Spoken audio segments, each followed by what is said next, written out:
नमस्कार दोस्तों, स्वागत है आप सभी लोगों का यूट्यूब के ऑनलाइन प्लेटफॉर्म पर। आज का जो टॉपिक होगा करंट न्यूज़ है, थोड़ा आपका एक एनसीआरबी है, आपका नेशनल क्राइम रिकॉर्ड ब्यूरो। इसका एक डाटा पब्लिश हुआ है, तो उसी को लेकर एक छोटी सी वीडियो है आप लोगों के लिए। तो वीडियो स्टार्ट करते हैं।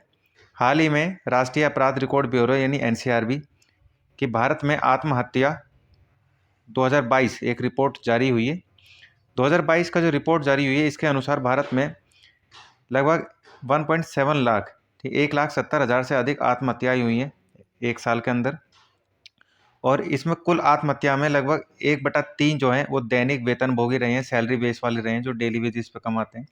इन डेली वेजिस पे आपके खेती और मजदूर, किसान मैक्सिमम रहे हैं। इसके अलावा 2022 में आत्महत्या के मामलों में सुबह रोजगार व वेतनभोगी पेशेवरों की संख्या 9.6% और बेरोजगार व्यक्तियों की संख्या 9.2% रही है। इसके अलावा अगर हम आत्महत्या की रिपोर्ट की बात करें तो 12,000 से अधिक छात्रों ने 2022 के अंदर आत्महत्या करी है।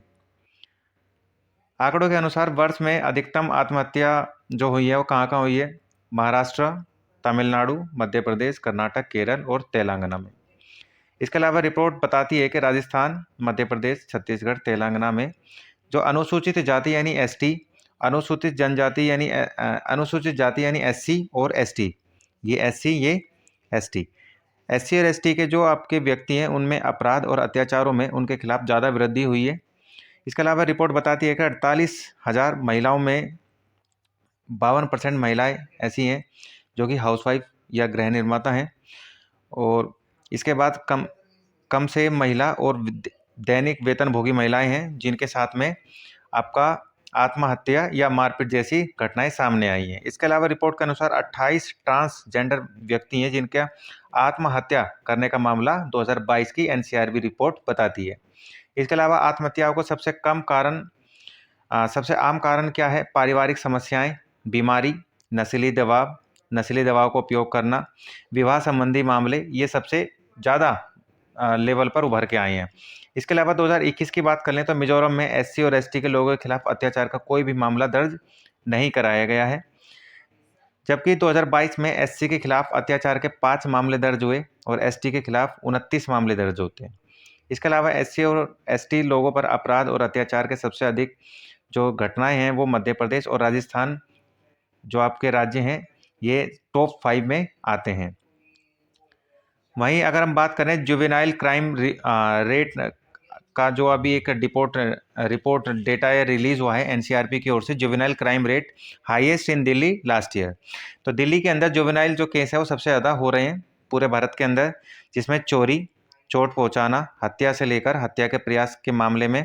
और पिछले साल दिल्ली में किशोरों की अपराध दर में वृद्धि हुई है। इसके अलावा एनसीआरबी की रिपोर्ट बताती है कि राष्ट्रीय राजधानी क्षेत्र में पिछले साल बच्चों के द्वारा किए गए अपराधों की दर, जिसमें बिहार, गुजरात, हरियाणा, उड़ीसा जैसे राज्यों में सबसे ज़्यादा दर्ज की गई है। ठीक है, दिल्ली इन सब राज्यों से सबसे ज़्यादा मैक्सिमम जो आपके जुवेनाइल क्राइम्स हैं वो एक्टिव रहते हैं। इसके अलावा पिछले साल देश में नाबालिगों का कुल 30,555 जो आपके क्राइम हैं वो ऐड किए गए हैं। इन क्राइम में नाबालिगों के खिलाफ 2,340 से अधिक लोगों के साथ दिल्ली में जो दिल्ली हमारा वो छठे स्थान पर रहता है। ठीक है, टोटल जो देश के अंदर 2022 में जो क्राइम रिकॉर्ड किए गए हैं वो कितने किए गए हैं? 30,555, जिसमें दिल्ली के अंदर ही अकेले 2,340 आते हैं, जो कि टॉप मोस्ट लेवल पर आते हैं। तो ये आपके सामने एनसीआरबी का डेटा रिपोर्ट है जो कि पब्लिश हुआ है आज। तो वीडियो आपको कैसे लगी कमेंट बॉक्स में बताएं।